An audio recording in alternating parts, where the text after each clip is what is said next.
My name is Daniela Jacopino. I have a master and a PhD in chemistry, and I'm currently a senior research scientist in the Tyndall National Institute, where I lead the Integrated Nanomaterials team, currently comprising 9 PhD and postdoc members. The core of my research focuses on the development of sensors, which we fabricate by direct writing methods, using OBIS lasers, commercial printers, and even commercial pens. Using writing technologies, we can fabricate sensors for the monitoring of human health and well-being parameters, as well as sensors for the monitoring of food quality.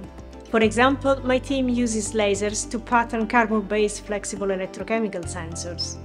Using this low-cost and fast technique, we can fabricate wearable sensors for monitoring of glucose and lactate in sweat and saliva for health applications. This work is funded by CONNECT, the Science Foundation Ireland Research Centre for Future Networks and Communications. Another example is a lateral flow test, like the COVID test, for the determination of excess antibiotics in milk. This work is funded by the SFI Centres of Excellence Vista Milk. We're also able to print anti-counterfeiting tags for the identification and protection of valuable objects, such as drugs or heritage objects, the EU Project Aurora.